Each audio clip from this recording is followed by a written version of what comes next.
latest consumption that I'm partaking of involving my purchasing mustard. My latest purchase was a very large container of spicy brown or spicy mustard. I guess they add cayenne to it. And I add more vinegar in the form of distilled vinegar, white vinegar.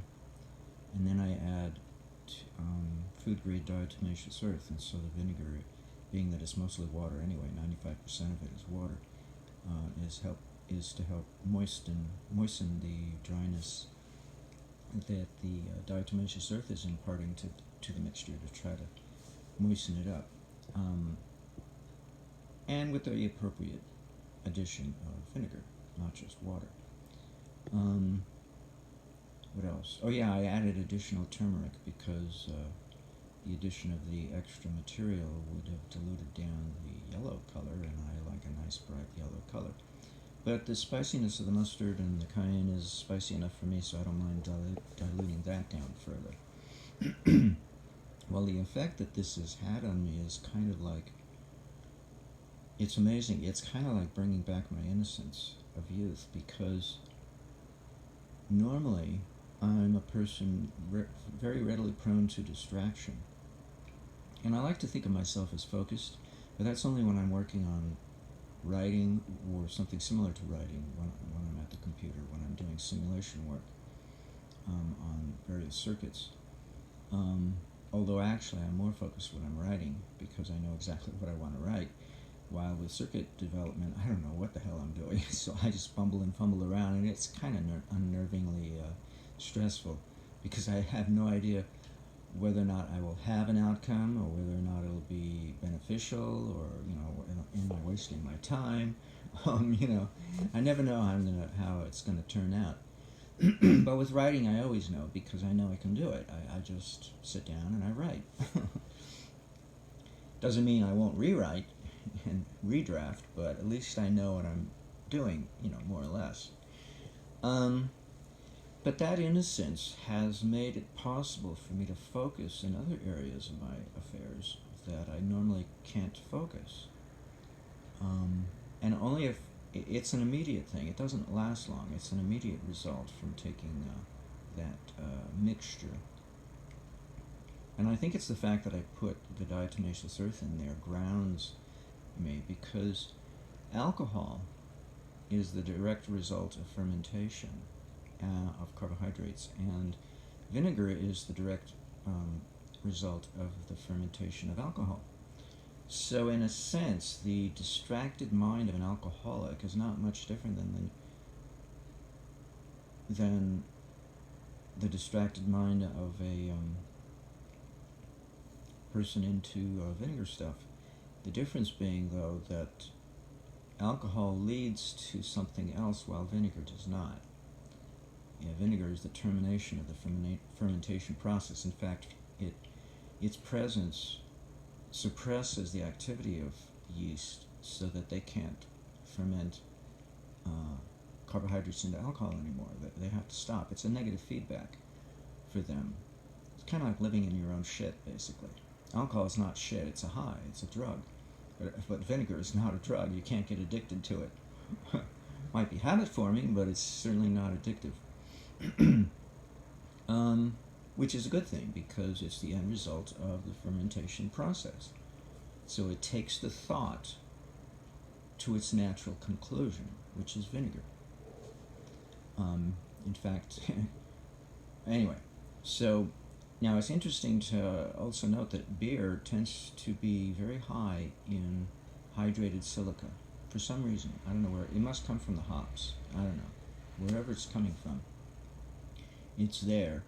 And so people are getting a little bit of earth, a little bit of mud. You know that expression, mud, here's mud in your eye? Well, there you go. But it's not much. And so my addition of, several spoonfuls, heaping spoonfuls of diatomaceous earth to the mustard, is a lot more silica. And certainly not all of it's going to dissolve into hydrated silica. Mostly it will not dissolve. But the presence of the vinegar should certainly help. because acidity does help the hydration of silica into hydrated silica, for lack of a better term. I'm not up on my terms. Let's see. So its effect seems to be in helping me focus in the rest of my life so that I do only what I want to do and I don't do anything else. And you know how kids can be very stubborn, they know. Apparently, the first word out of a child's mouth is the word no, not mama or daddy, but no. So the first word they learn is no. My son, the first word he spoke was olifant, but a lot of kids, the word no is the first word. I don't know what my first word is. Nobody ever told me, or I forgot. But no is the hardest word I've had to learn to speak in this lifespan, because I was born of an alcoholic mother, raised of an alcoholic family, and it's the dickens of a time for me to get out of it. And it doesn't help that I have yeast overgrowth in my body. That just makes it worse. It's not that I drink alcohol, it's that I have an addiction to sweets, and then the yeast takes care of the rest inside my body, creating alcohol willy-nilly. I do notice, though, that on a raw diet, that fermentation process inside is allowed to go all the way to vinegar. It's on a cooked food diet that we tend to suppress it partly, and so it ends up to the alcohol stage and doesn't go any further. I guess cooked food, the presence of cooked food, kind of stymies the activity of the yeast inside of our gut to go all the way. But it doesn't. The cows don't have the problem because they don't eat cooked food. They eat raw grass, and so it goes all the way, and they literally absorb the vinegar from their stomach and get nutrition out of it. In fact, that's what they, if you fed them vinegar, it would be a shortcut, and they wouldn't have anything to do all day. They wouldn't have to chew. I said, what? I don't have to chew? Chew their cud, But they chew their cud in order to break down the cellulose, and then the bacteria in their multiple stomachs breaks down the cellulose into vinegar. And I think it's directly, too. I don't think it goes to the intermediate stage of alcohol, so you don't see a drunk cow meandering around. Which way is the corral, bumping into fences. They usually know what to do and where to do it, because they sit and munch all day. So that kind of one-pointedness, I recall, was a distant memory in my childhood, and I haven't been able to get it back. And it's because of the fact that I lost my desire for vinegar-based condiments. Once I became vegetarian, I had no need for them anymore. Yet, the vegetarianism lacked the heaviness, the grossness, the earthiness of meat. And I don't have an appetite for meat anymore. So this is what was missing in my diet, cha-cha-cha. Not to put meat back in my diet, but to put clay, mud, into my diet. Something nobody would have ever thought of. My parents certainly would not have. It's a new one on me. I could see the value of seaweed, although my parents did not. So I knew right away that that was one shortcoming of the raw food vegan diet that my father was imposing upon us for 10 years before I was conceived. And of course the other mistake was he bought everything in bulk and did not invest in a walk-in refrigerator, so he stored everything in the garage, and it fermented and gave us alcoholism while we were fasting on a raw food vegan diet. Not a good combination, quite frankly, because the fasting slows down the metabolism, and the slow down metabolism makes the person more sensitive to toxins such as smog and alcohol. Which means, I guess, my father didn't have to smoke so many pipes so often, because he would have gotten a greater effect out of it. How nice. Sweet. Except we weren't getting, we were getting his secondhand smoke. But it created malformation of my brother, who failed to grow tall enough in his childhood. He was a head shorter than his cousin, our cousin Michael, who is only 3 weeks difference in age from my brother. My brother was the right weight, but the wrong height, so he looked like this short little chubby Chinese person because he had slit eyes. He was so chubby, it made his eyes slit looking. But once we separated from my father and we went back to a normal diet, I became sickly, and my brother grew up and to his normal height and became skinny and normal eyes for a Caucasian. Me, I was sickly because my body was demanding something different. It wasn't demanding meat. It was the last thing I wanted. Fish would have been nice, but both my brother and myself had this huge hankering for the vinegar-based salad dressings swimming around at the bottom of the salad bowl. When we emptied out the bowl every night at dinner time, we all vied which one of us would get the most of the dressing. We were so competitive. We were slightly, in a friendly way, slightly competitive for that vinaigrette salad dressing down at the bottom of the bowl. It was something about vinegar. We just loved it. We wanted it, more of it. So it takes something like Diatomaceous Earth to get me to want vinegar. Now, I'm not going to go near any other clay. Diatomaceous Earth is the only one I allow into my body for the simple reason that I don't need aluminum in my body, especially if I'm going to be taking something sour like vinegar to help me break it down. I want to break it down. I want to absorb it and digest it. And if I know anything from acid rain, it literally dissolves aluminum out of the soil. And that's why it's not good for various reasons. Acid rain is no good. And acid rain usually is sulfuric acid coming from coal mines. Anyway, it's pretty strong, nasty stuff. It also wells up in hot springs, but it normally dissolves the rocky matter and releases minerals from the soil, potassium, magnesium, and whatnot. And so you end up with sulfate salts in the hot spring. But if you have a sudden upwelling of sulfuric acid, such as was the case on the slopes of Mount St. Helens, and you are in one of those hot spring pools at the time that happens, you won't know what hits you. You'll just die of sulfuric acid.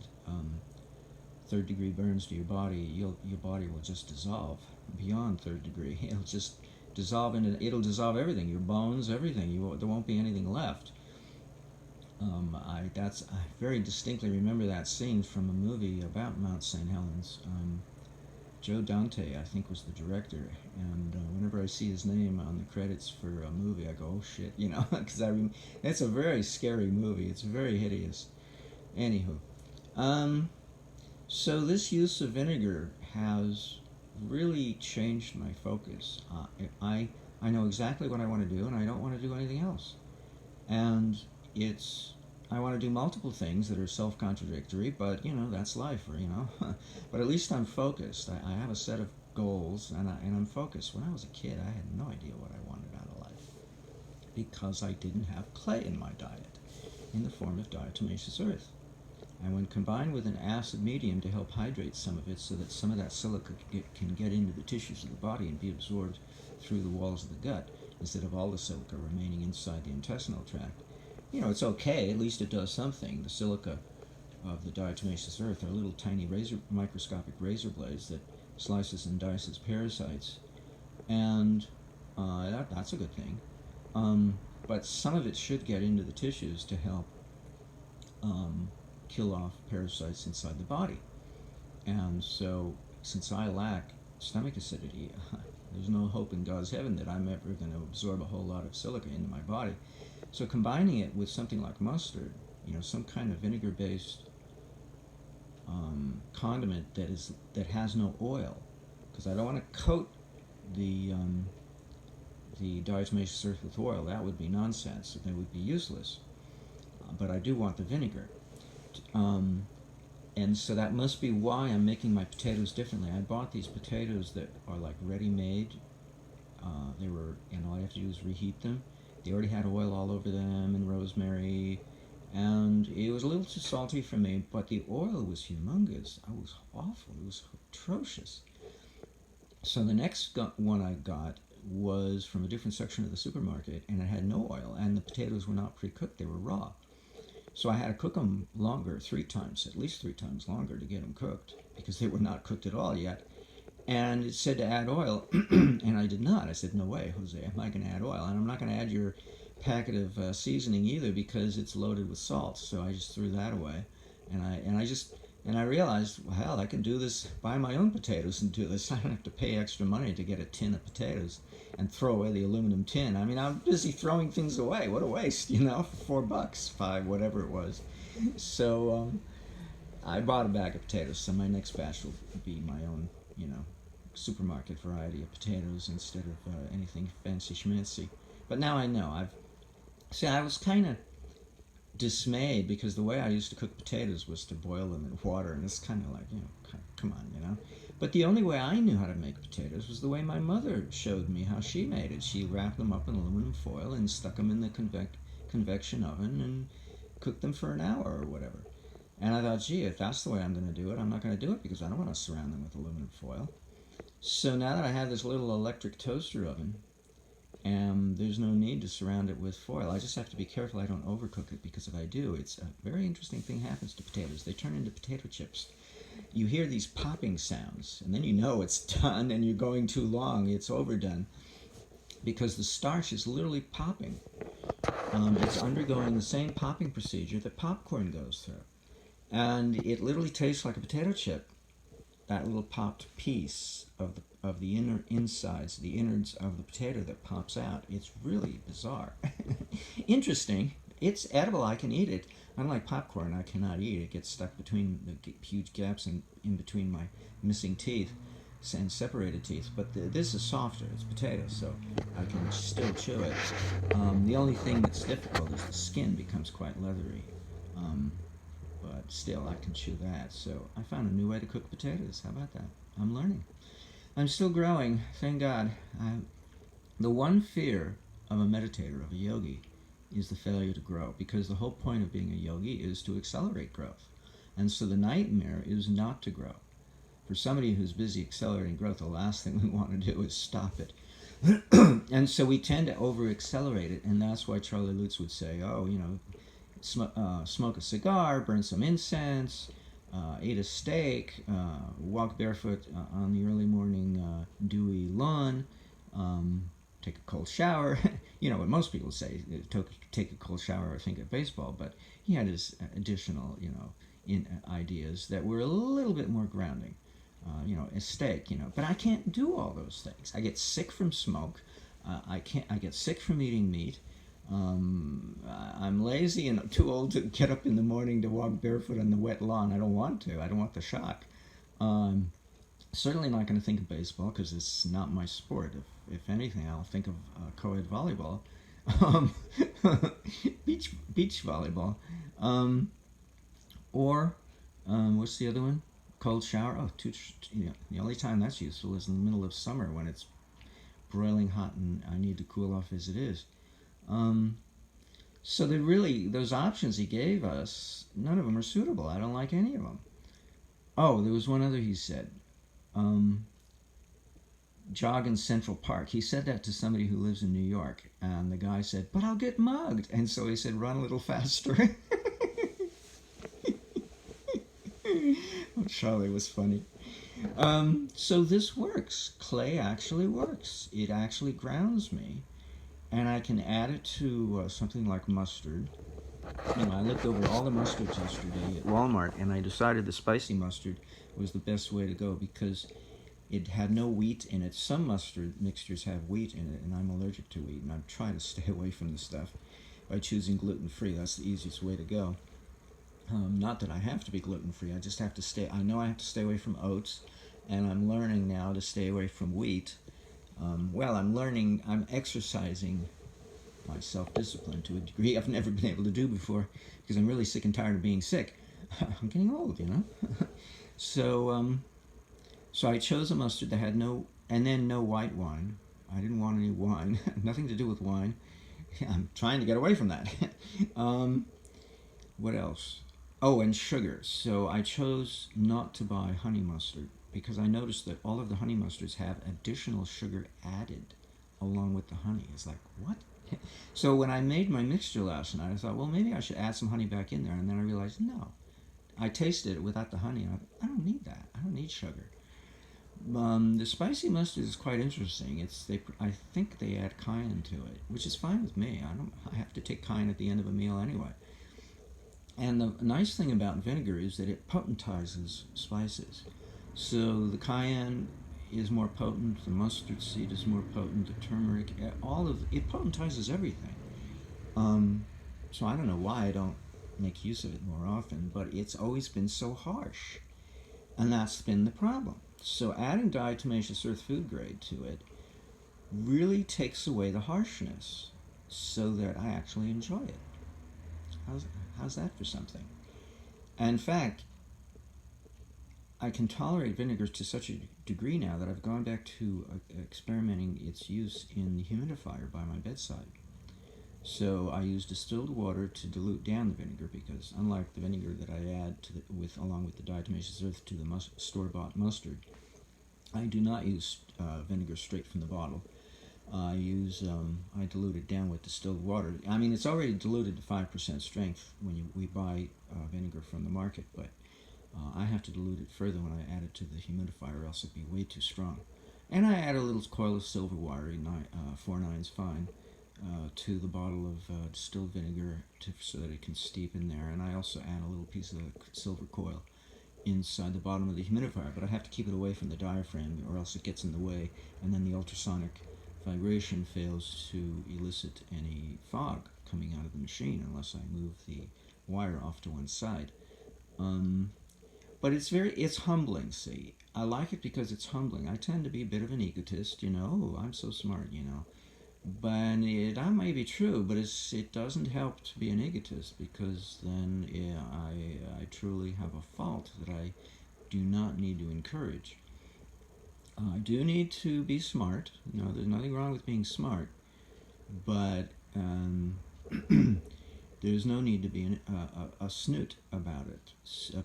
So because then that creates a lack of receptivity and a lack of sensitivity, a callousness towards other people who are not so smart. So the use of vinegar is spiritually a very good pursuit, if you can handle it. I'm not a person who likes spicy things as it is. A little bit okay, but vinegar is a little overboard. But the diatomaceous earth does the job. It's a very simple remedy to that problem, so that I can get the benefit of the vinegar and not stay away from it completely. So that's my video update on my use of diatomaceous earth, having more to do with vinegar than anything else, oddly enough. And you get to see the front side of my living room. Hello! Instead of looking at my face. I'm a little embarrassed at the moment. I shaved off my beard, so I look a little weird from my perspective. Still kept my long hair, which I have in ponytails, but anyway, pigtails, actually, the double variety, the Native American style, the traditional Native American style. It's just easier this way. It makes more sense, and I can put my head back and rest it against the headrest, and not have this bunched up mass of hair preventing me, because they design headrests without any forethought or presupposition or presumption that you're going to have a bunch of hair in the back of your head. And I already have a bump in the back of my head as it is. I don't need more bump, which cocks my head forward and gives my neck a slanted perch angle that's been permanent since childhood. So it's very hard. I never think to stand up straight, because it's a strain. It's not natural for me to stand up straight. There you go, Volt. Life's vicissitudes.